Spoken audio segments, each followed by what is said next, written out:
Hi everyone, my name is Monato. I use he, him pronouns, and this year I'm working with the Center for Spiritual Life as the assistant interfaith chaplain. So yeah, just really happy to be here with y'all. Also, just a heads up that I have to leave at 12:30, but looking forward to being a part of this conversation until then. Nice to meet you. Would you want to introduce yourself? Hi, I'm Sharon. I am a very, very new staff member. I started yesterday in career services, and I'm looking forward to, learning a lot about what y'all do on Tough Tuesdays or Tough Topic Tuesdays, not Tough Tuesdays, and just learning a lot from you today. So thank you for having me. Wow, that's so amazing. Welcome to Emerson. We're so happy for you to be here on your first day. I'm so happy to see you here. And yeah, that's exciting. Jamaica, would you like to introduce yourself? Sure. Hey everyone, my name is Jamaica. I go by the He and They series. I'm the Assistant Director of Intercultural Student Affairs. I'm really hyped because I know a lot of you, so I just can't wait to just yield the floor and hear you speak. You know, I can listen to some of y'all speak all day, so I'm ready. Thank you so much. Sorry, I'm just making sure no one's in the waiting room. You said someone was there? Yes, some guy named Diego. Oh no. It's not there anymore. Okay. Okay. Cool. Oh, there we go. Sorry about that. Let's see. Waiting room. Cool. Hello. I'll wait for them to connect to their audio. Jay, would you like to introduce yourself? Sure. Hi, I'm Jay or Jehan. My pronouns are they, her, and I am a junior journalism major as Jay president, so I'm here just to listen. Thank you. Would you like to introduce yourself? Sure. Hi, all. I am Chelsea. I don't know if you can hear me. I'm sorry. I am Chelsea. I am a brand new program coordinator at the Student Engagement and Leadership team. So I've been here for 3 weeks, but I'm excited to be here with all of you. Yay. Would you like to introduce yourself? Oh, sure. Hi, everyone. My name's Alex. I use she, her, and I'm a second year WLP major. You want to make it? Yes. And then we have 2 new guests on Zoom. So if either of you, we're just introducing ourselves. If you want to do that, you're welcome to. Diego and Tuesday.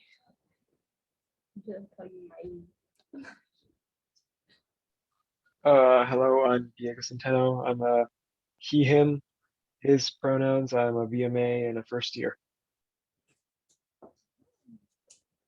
Hi, everyone. My name is Tuesday Roberts. I use the she, her, hers pronouns, and I'm the Director for Faculty Development and Diversity. Thank you so much for being here, everyone. I'm really excited. So the first thing I want to do is I want to introduce our panelists. So our first panelist today is Jimena. Would you like to introduce yourself? Sure. Is there anything specific you would like me to say?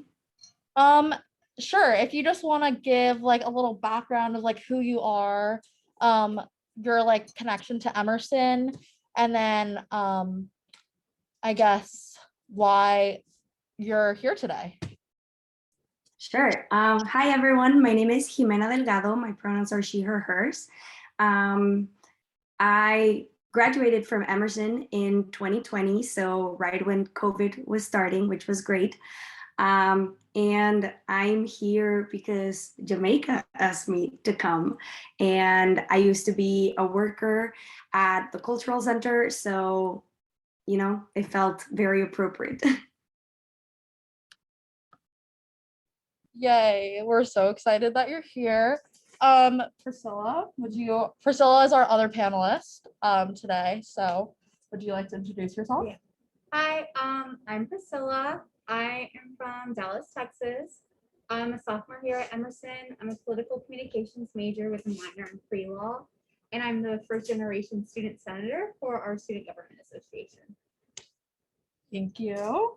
And then I guess I will also be like sort of serving as a panelist today because I identify I am from Cuba and Colombia. So this topic is obviously dear to my heart. So I'm Clarissa. I'm an intercultural student worker. I'm also the intercultural senator for student government and the communication senator for power. And I'm a political communications major. And this is my second year at Emerson, and I use the she series for my pronouns. And yeah, so without further ado, I think we can get started. Sorry, let me just.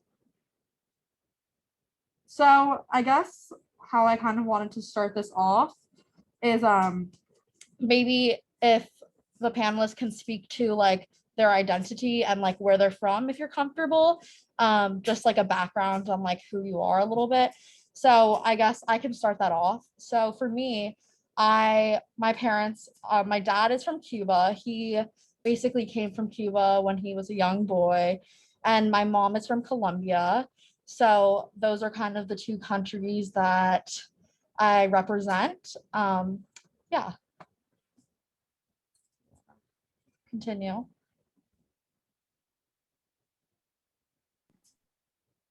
Do you want me to go? Yeah, sorry. No worries.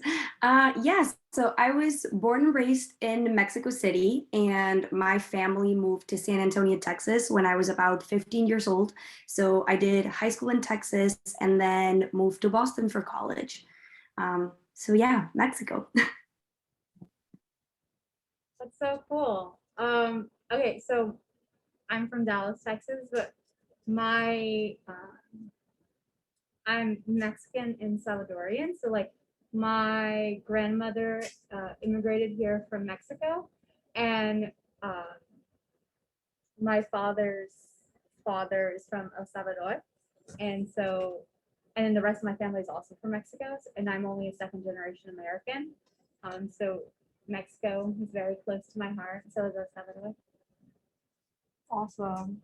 Got two people from Texas. Well, actually, you're also from Texas. I'm from Three. San Antonio too.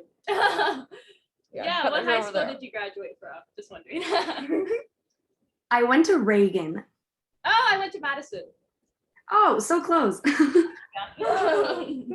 Very cool. Don't know anything about Texas, but I love when people just like connect about little things like that, like in a new city and stuff. I think it's so cool.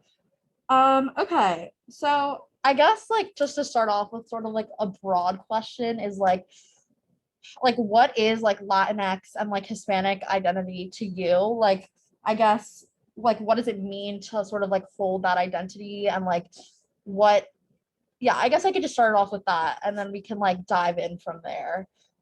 If either of you want to start. Up to you. Yeah, I can go. I think specifically for me, Mexican culture is like there's so many aspects to it, like familiar ties and just like food. I feel like food is such a big part. We have so many like different traditions, like Dia de los Muertos, and I think it's all those little things that like I know my family tried really hard to like I don't know, I guess just like keep them going even after we left Mexico as a way to like stay connected to our roots and like even just practicing Spanish at home. Like we're not allowed to speak English in my house, which is I used to not like it because I wanted to be able to practice my English and I wanted to like be able to, you know, like get rid of the accent and all those very problematic things. But now I really appreciate the fact that my mom like forced us to stick to like the things that we knew. So yeah, I think for Mexico, it's just like it has so many beautiful things within its culture that being able to like relate to those and go back to those and eat the food and all those different things, like it's one of the things that regardless of where I am, like even if I'm in Texas, when I was in Boston, now I'm living in California, like I still feel connected to my home in a way, which is really nice. Yeah, I like totally agree to that. To like for me, I like really relate to what you said when you talked about how like when you were younger and stuff, like like getting rid of the accent and stuff, like things like that. Like I really, really relate to that because I feel like and like when you're like in America and stuff, like a lot of the schools, obviously, it's like everyone speaks English and like there's a lot of like white students and stuff. And I think that like, at least for me personally, like it took me a while to sort of like understand and like celebrate my background because like sort of just like of the stereotypes and like just general ways in which like people kind of conduct themselves, like being of a different, being not white and like certain settings has definitely like like just finding a way to like blend in with people. I feel like when I was younger, especially like that like celebration aspect was definitely something that took me like a while to understand and appreciate. So yeah, I really, really understand that and relate to that. Yeah, I feel like the need to assimilate is so strong, especially when you're young. So being able to reclaim that culture that feels in a way that like it was taken from you is so powerful. Yeah, I agree 100%.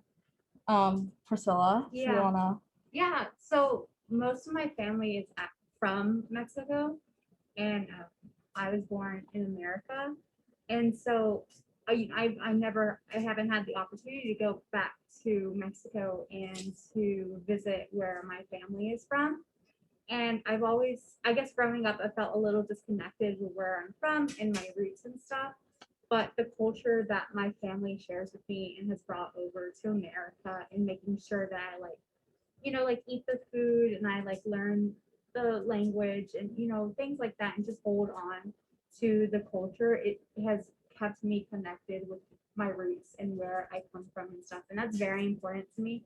Because like I know I'm like born in America, but I'm like I want to be able to hold on to those Mexican roots and like where I come from and things of that sort. Even though I haven't had the opportunity to actually go there yet, which I'm hoping now, one day, soon. I'm getting closer.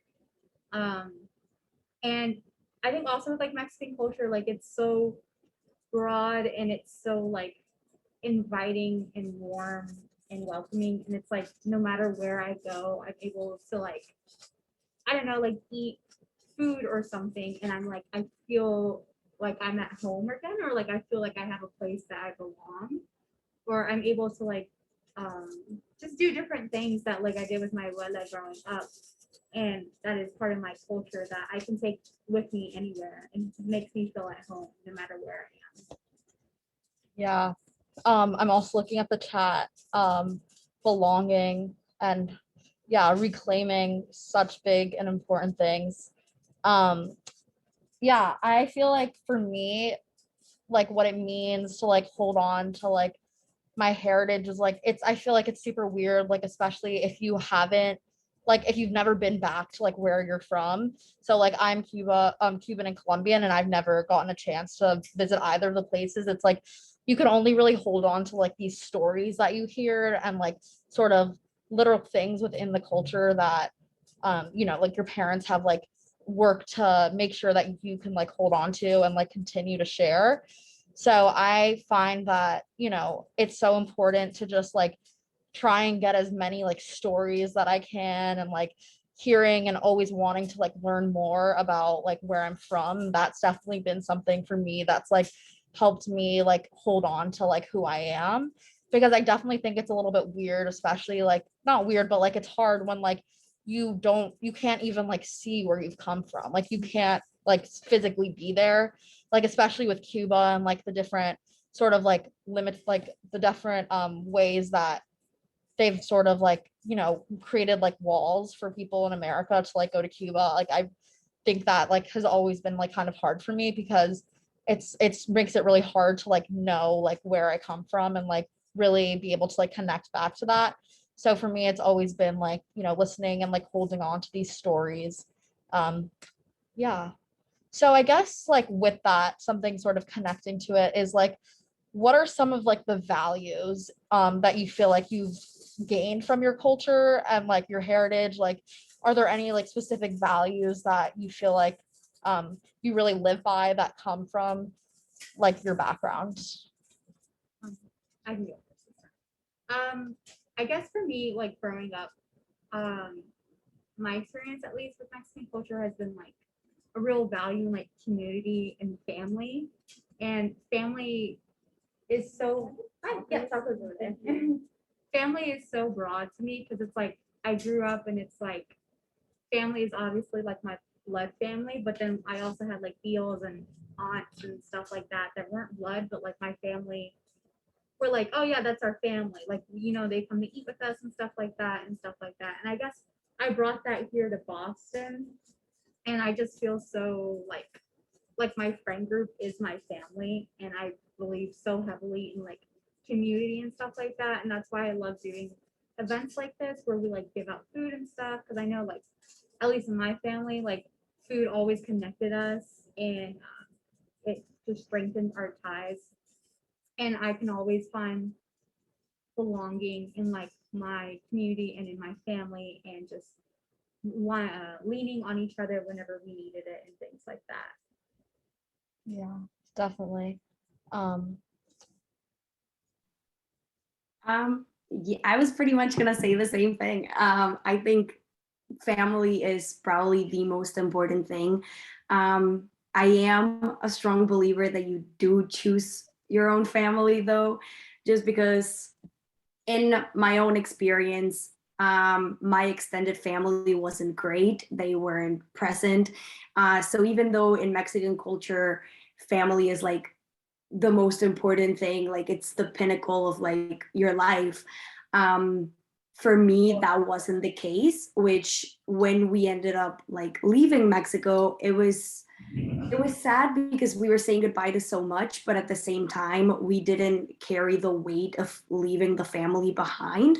But at the same time, like I had my parents, I had my siblings, which those are the ones that like matter the most to me. And then I was able to find a different kind of family during my time in Boston. And I feel like that's something that has really connected me to whatever place I'm at whatever point in my life. And something else that I learned while I was at Emerson, actually, during my second year there, I got to interview a professor. His name is Pablo. I don't remember his last name, but he immigrated from Cuba, actually, when he was about 12 years old. He came with his family. And during this interview, something that he told me was that for him, the way he connected to his home was through language. And what he said to me was like, la lengua es el hogar, which for those who don't speak Spanish, it just translates to language is home. And I think when he said that to me, it really resonated. And it just kind of made me realize that it didn't matter where I was, who I was surrounded by, as long as I had either English or Spanish, because at the end of the day, like I belong to both now. But as long as I have that, and I am also a writer, I majored in creative writing. So like, as long as I have words, I feel like I can build my home regardless of the location. Yeah, wow. I really love that. I'm definitely gonna like think about that. I think that's such a like powerful way to put it. And I also see that like Tuesday put in the chat, the smell of a dish can take me right back to my grandma's house. I really also relate to that. So like for me personally, like Spanish, like my parents really tried hard to like make sure I spoke Spanish.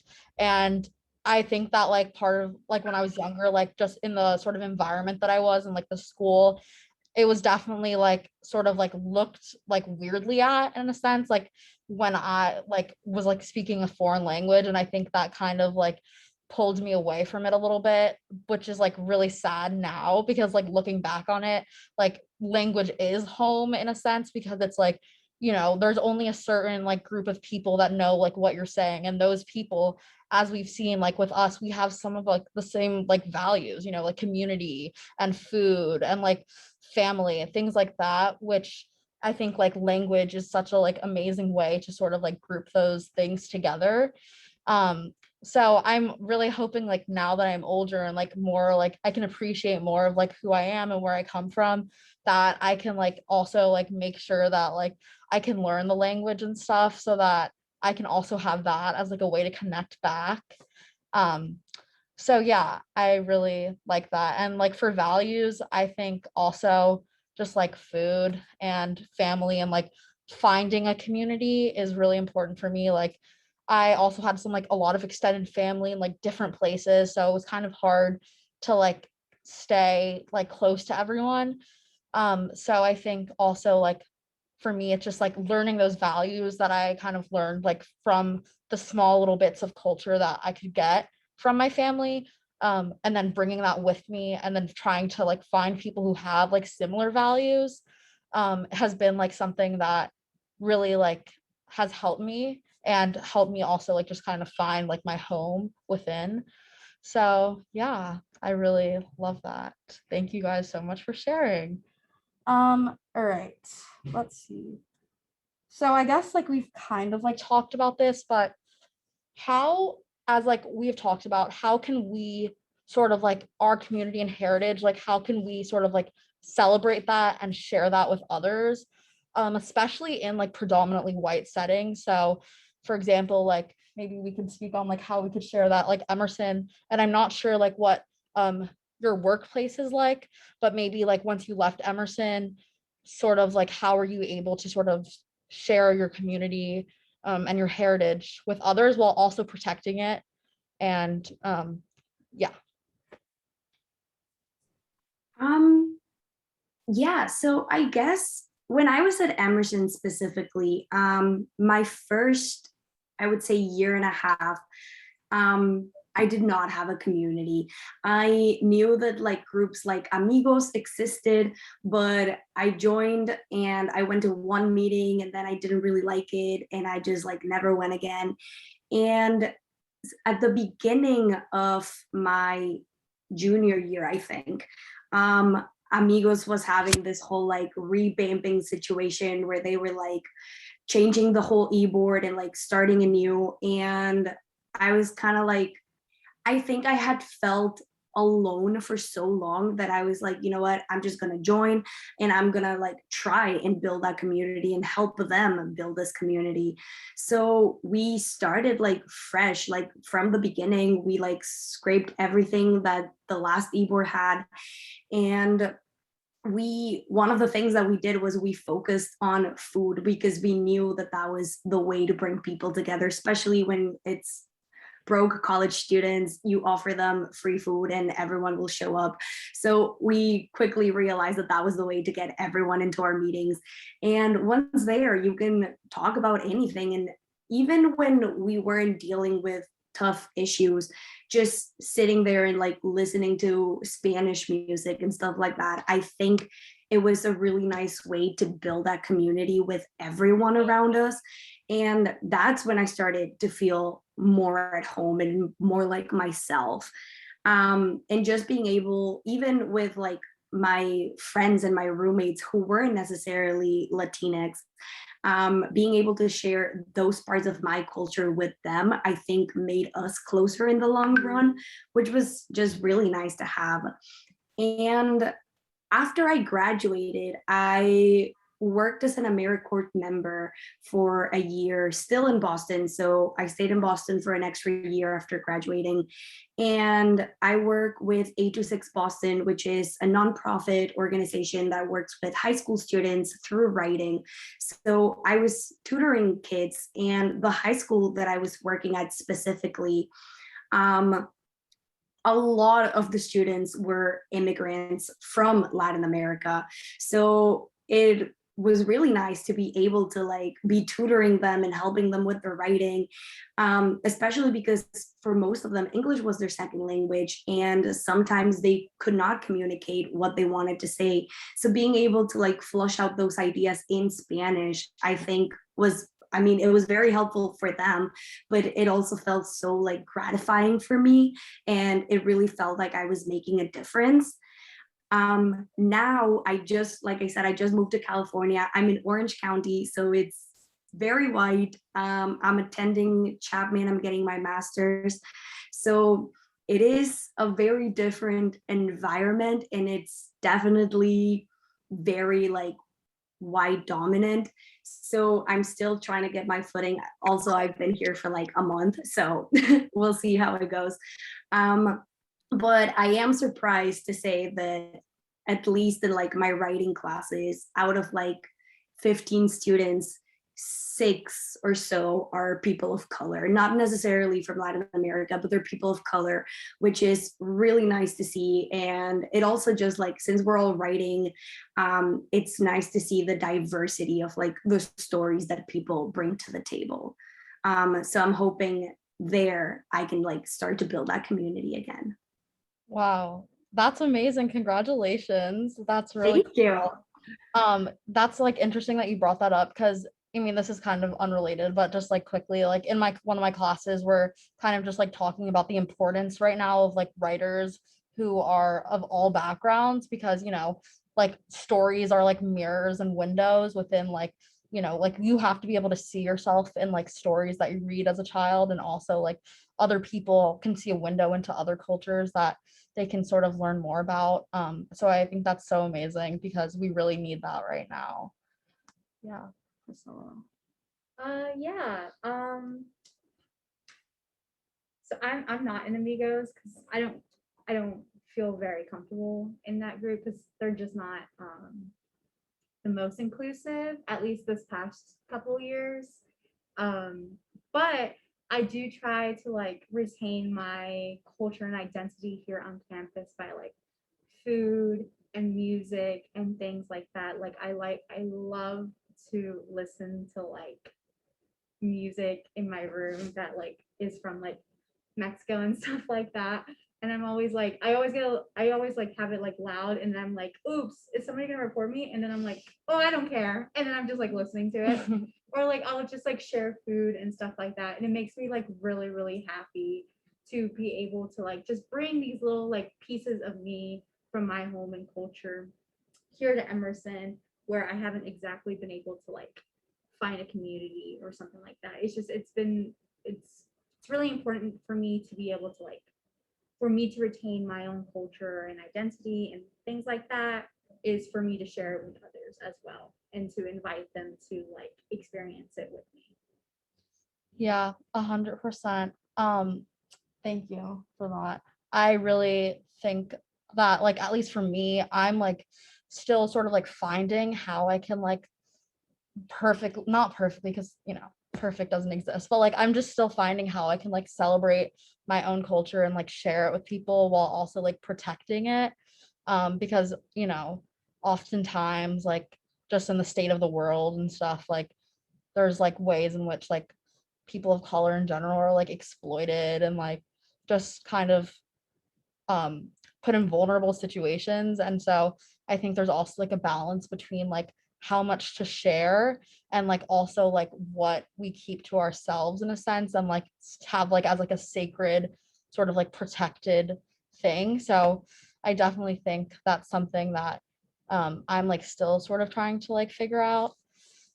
So yeah, I guess onto that, with like something was kind of like brought up, which is like the community at Emerson. At least like I think there's a lot of like building that we can do between all students of color, but also like the community that is Hispanic and Latinx at Emerson. So I was like wondering if like, and if you wanted to speak on that at all, we could all maybe like chime in on what we think we can do to like sort of make this an inclusive community, and also just mostly how to make it a more inclusive community. Yeah, I mean, I think Emerson, as any institution at the end of the day, has a lot of room for growth. When it comes to that, I know they promote a lot of diversity and inclusion, but at the end of the day, like I would be sitting in classrooms where it was like 20 students and I was the one person of color. And I'm white passing and I know I have that privilege with me. But at the end of the day, like the professors couldn't pronounce my name and I was the only one writing like different stories. So I do think I needed a lot more community, like we were just saying. I do think Amigos is very problematic and it has its issues. I think when I was there, what we were trying to do is to just start building the community. I was only there for like a year and a half before I had to go. So I don't really know what it looks like now. Like I follow them on social media, but other than that, like I have no idea who the members are, who like the president is. Um, I would like to think that they're keeping up with what we were trying to accomplish. But at the same time, by the time I left, I know we had a lot of issues going on where like Latinx students who weren't necessarily born and raised in Latin America didn't feel like they belonged in Amigos, and they didn't feel like they had that community within themselves. And that's something that me and Noah, the guy that was president before me, we were trying really hard to like get them involved and make sure that they felt like they belonged. And because even we had some students that they were like, oh, I'm from Latin America, but I don't speak Spanish. And we were like, that's totally fine. Like we are completely bilingual. Like we're in a school in Boston, you know? So we were trying to make it as inclusive as possible. But after I left, like I honestly, I don't know what happened. I do know that like the girl that stayed as president, she had a lot of potential, but I also know she had a very strong like friend group that she was very attached to. And I think it was just one of those things where like they stuck to their own social group instead of like opening up to everyone else, which if that's the case, I mean, I'm not there. There's nothing I can do about it. But it is sad because like we tried really hard to make it as inclusive as possible, especially because we know that at Emerson, there aren't many places where we can feel included. I know also that while I was there, we try to have events alongside like Ebony and Flawless Brown and all these other groups, just because like, even though, you know, we're from Latin America and we're Latinx and we have our own culture and stuff, being able to connect to the other people of color was also very important, just because those are like our allies and they are the ones who can relate to our struggles and our hardships, and those are the ones who at the end of the day will stand up with you like against a white professor if need be, you know. So I feel like we were trying really hard, but at the end of the day, like I think those are things that take time. And one person in their 4 years of college, like you can't accomplish everything, you know, like the generations that come after have to keep doing the work. And I think also that the faculty and the staff have to help out. And I know, at least for me, Jamaica and Tamia did an amazing job of fostering that community and making me always feel welcome and making me feel like I had a home inside the cultural center.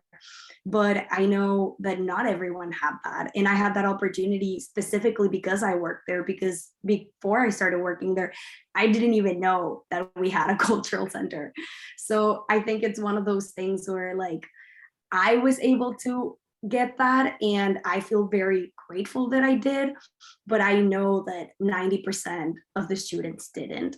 So I do think there has to be a bigger outreach, specifically from the staff and the faculty, and just to try and make all the students, not just like Latin American community, but like I said, all students of color feel like Emerson can actually be their home and not just a place where they're like getting an education.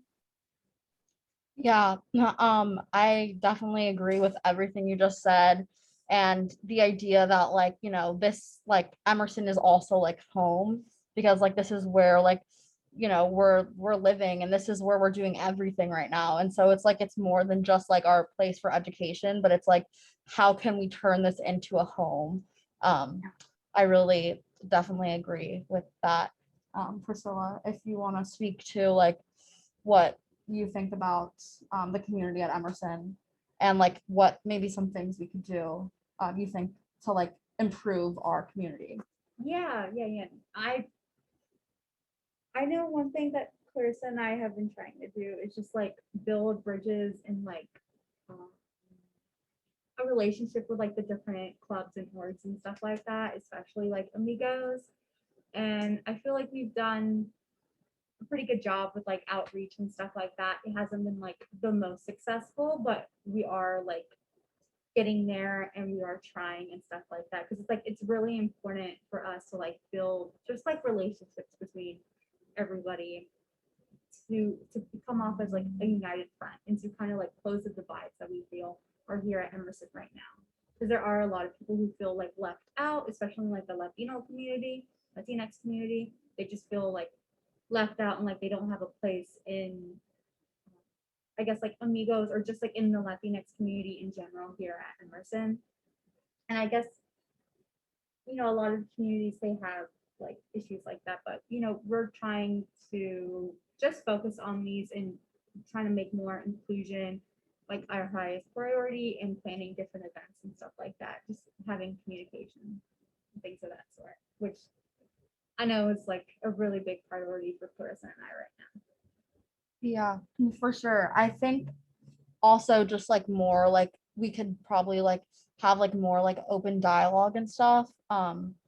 Just like for us to connect more, I guess, in a sense, because of course it's like it becomes draining to constantly have to like sort of say the same things over and over again.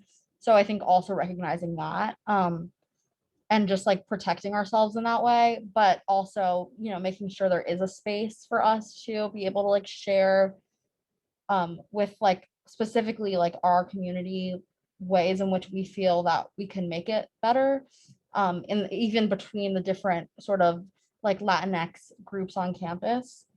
And I think that obviously these things take time, but I also think that like specifically like Afro Latino people, like they have also been kind of left out of the picture, I think, amongst the different like groups on campus, especially in pretty much in our community.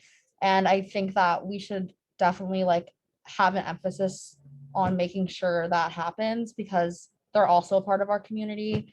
And I think that we have a lot of work to do in that sense and like making sure that we kind of give them that space and just are giving the space to everyone who has our, you know, we all share these similar values and stuff. Like we need to make it more of like a home for everyone.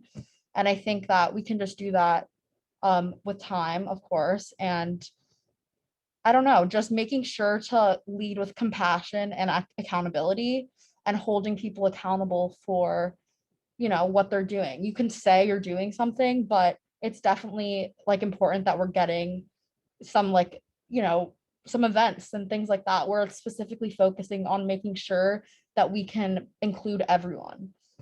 So yeah. So that is kind of it for the questions that I had prepared.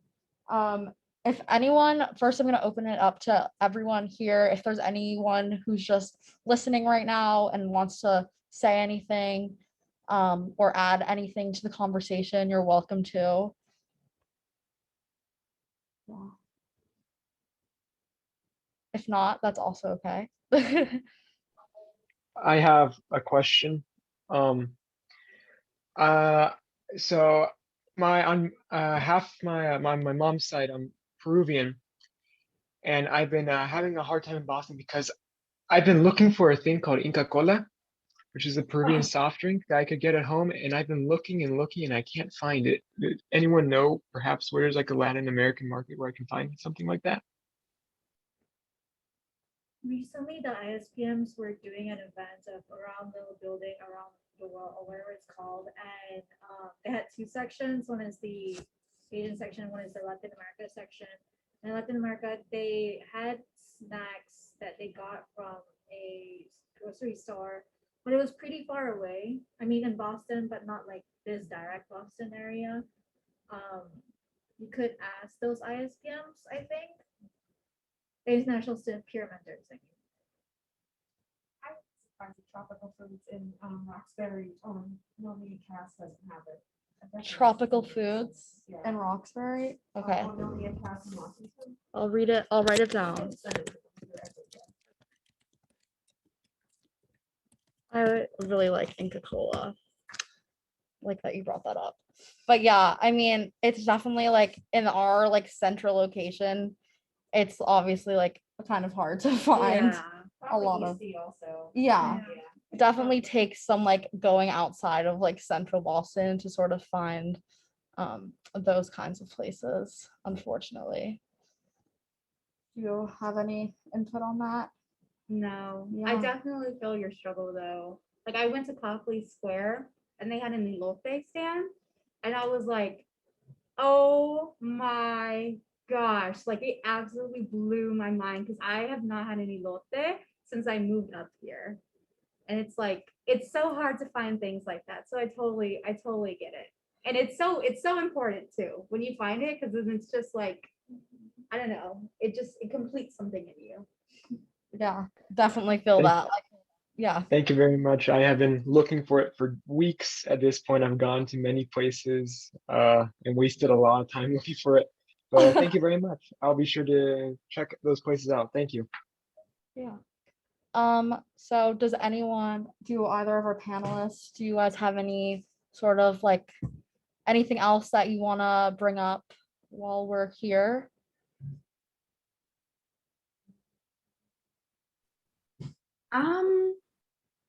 I guess just something that I want to say, just because it took me so long to like realize it and learn it, make sure to celebrate everything that you can.